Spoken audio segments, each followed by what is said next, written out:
to take a look here at culture. If this thing ever loads up, moving slow. Okay. And I want you guys to think here for a second, all right, about how you physically resemble family members, all right? Any blood family members that you can think of, how you resemble them. Like for myself, I have a very similar voice to my brother. We have different facial features that are very similar, including my father, some things with my mother, obviously. Okay. Whether it be hair, whether it be my hairline, which is I'm always losing that race in terms of where my hairline's going. But I want you to think of how you resemble some of your family members. Okay. Now, as you think about that for a second, the next thing I want you to think of is what are you interested in? Okay. When I say what are you interested in, what music do you like? What TV shows do you like? What food do you like?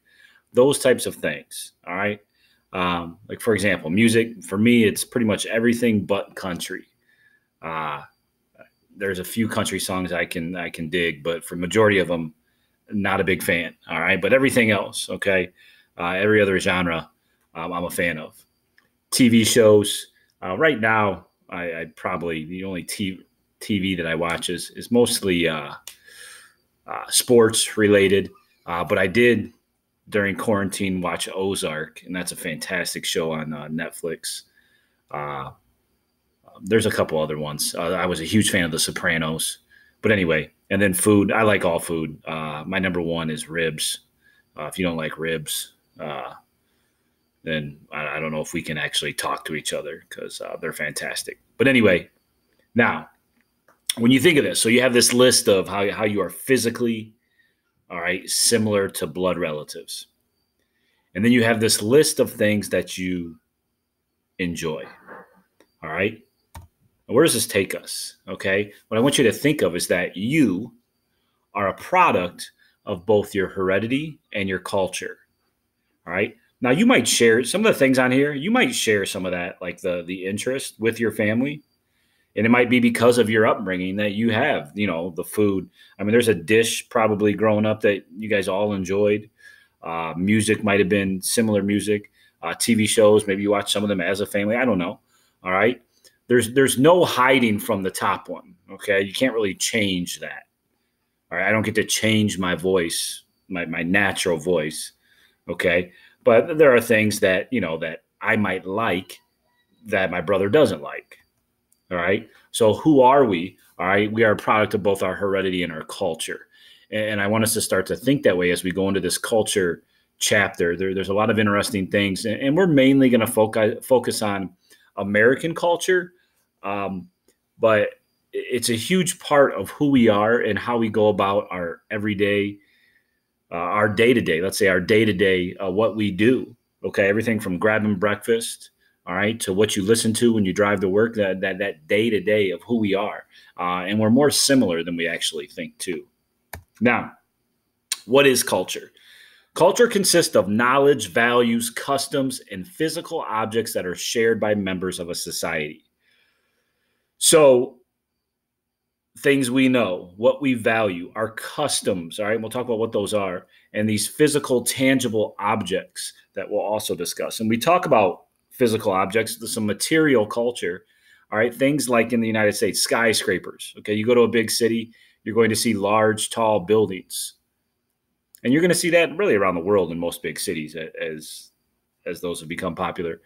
Fast food, right? We love our fast food. I'm going to guess that almost every single one of you in the last week got some sort of fast food.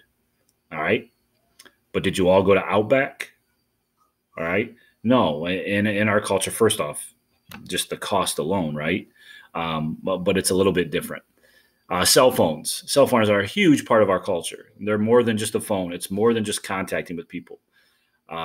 It's our really a computer in our pocket for the most part for what we're doing. All right. And there's a lot of other things that material culture I'm sure you could think of for American culture. Non-material. our beliefs, our rules, our customs, our family systems. All right, we have a capitalist economy. Okay, all of these, all right, are a part of American culture. So what is it when we talk about our beliefs? Like majority of us, we believe in American society that hard work pays off. For the most part, hard work pays off. Okay, and so what do we realize that having a job, okay, making money is something that we value in our society. Unfortunate things happen and people become, they're not employed, but for the most part, majority of people want to work and will work. All right. We'll get into more of these as we go along. All right. It says society and culture cannot exist without each other. So society, what is it? A society is a group of people who live in a defined territory and participate in a common culture. So American society, right? You have anywhere like with any borders, all right, or defined area. And with that, it says participate in a common culture. Culture is our way of life. So there is a way of life in like a rural farm community, and that's their culture. All right. There's a way of life, similarities while living in Sandusky and growing up and going your day to day. All right. That is somewhat unique. All right. But it's also very similar. A lot of that embodies different elements of American culture. But our behaviors are based on this culture. All right. And when we talk about human cultural behavior, this is something that is learned. We don't come out of the womb, all right, with our favorite music and our favorite foods ready to go. This is something that is learned. Most of us, I mean, you can't even eat some of the foods that you eat now when you were a baby. So how did you get to the point of that's what you like?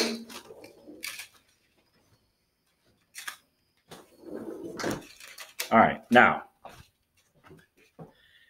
instincts. What are instincts? They're innate, unlearned patterns of behavior. And you think about for survival, like insects rely on instincts. It's how they survive. All right. But instincts alone are not enough for human infants. Why is that? Like an insect is going to, be able to survive without any parenting. A small child, okay, is going to need a parent for what? Food. All right. Whether a child is breastfed or whether it's fed formula, okay, it's reliant upon the mother, father, the caretaker, all right, for survival. And there's this always thing that comes up, and we usually have this as a discussion in class. Is mothering an instinct? I want you to think about that for a second. Is mothering an instinct? Is it innate, meaning unlearned behavior? And commonly we take ourselves to, yeah, all right, we just know we just are able to care for someone without even being taught. And there is some agreements upon that too, okay? But also, why would we have abandoned children, right? If it's instinctual, if mothering is instinctual, why would we have abandoned children? Is a question to ask. So some of it is also learned behavior. I think it is somewhat instinctual for us to care for a small child, but sometimes there are different things going on where maybe it's not for everybody. All right. But then that last line, it says humans rely on the culture they have created more than anything else. We are very reliant upon that when it goes about our day to day. All right. And it's something to think about. All right. Heredity and behavior. So we're going to talk about nature versus nurture. All right. What actually is this and how much of each? So nature versus nurture. Nature, the idea, think of biology. Okay. So nature is that heredity piece to what we're talking about. So the way that you look, just your physical makeup. All right. a little bit of some emotion and some different things that we'll talk about, actually more psychology when we get in the brain. And then also nurture.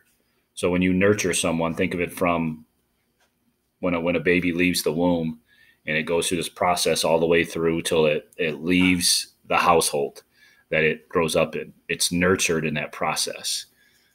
And so how much of who we are is nature and how much of it is nurture? And a lot of people will come to maybe about a 50-50. A lot of people maybe put more into nurture than nature. But there's a big part of who we are when you just think about your chemical makeup, your brain makeup, that relies a lot on nature though too. But you think about a lot of things that you do and that you know, where did that come from? It's probably some type of nurturing that went on in your life. And then the last two things here, reflexes and drive. So let's talk about reflexes. These are biologically inherited automatic reaction to physical stimuli.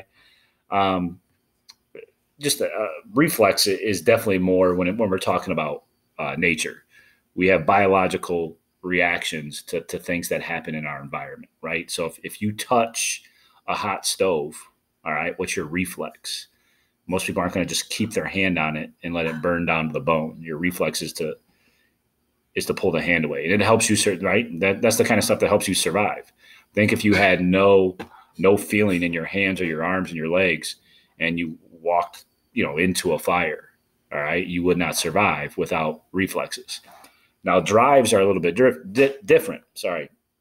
Drives are these impulses to reduce comfort, all right? What drives you to eat? All right, you're hungry. What drives you to sleep? You're tired.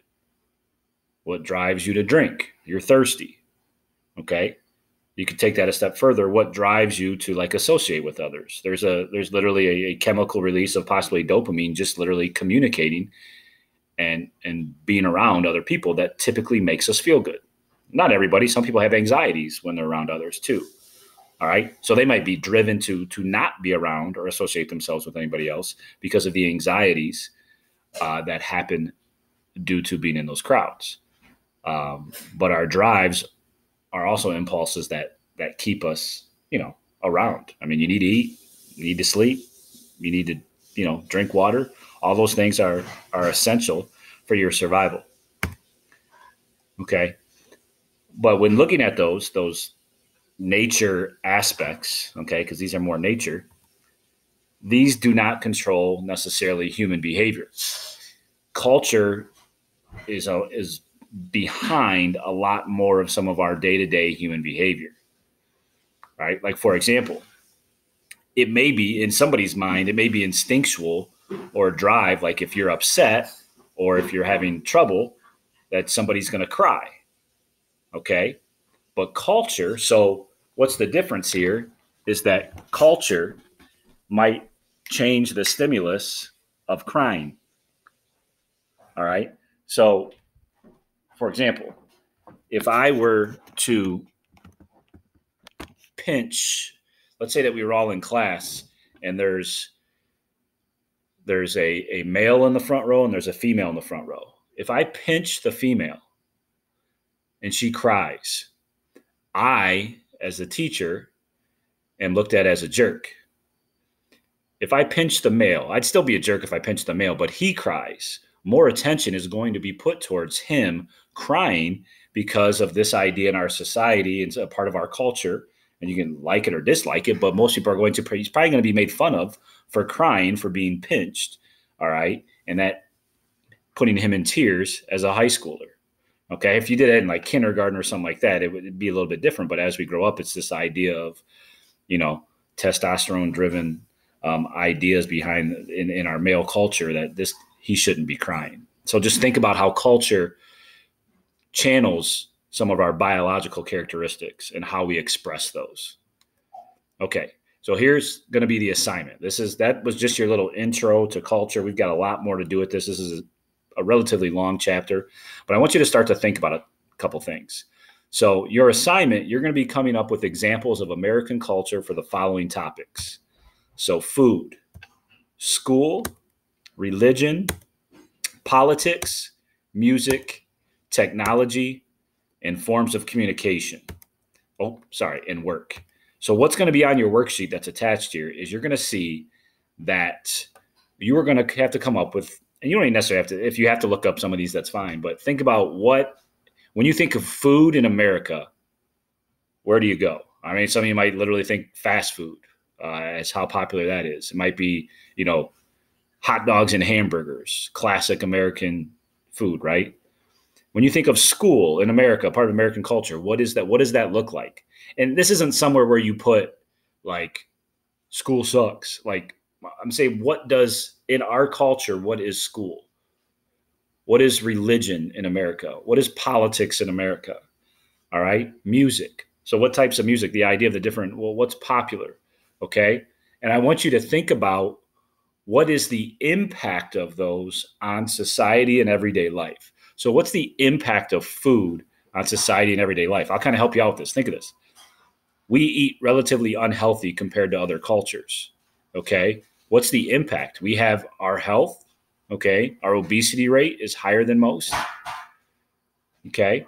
So there's beyond just what food is in America. There's another impact on our society, because then those obesity rates, they might hamper into the healthcare system. There's long-term effects to just what our culture is with food. Religion. Think of how religion plays a role. Religion plays a role in our politics, all right?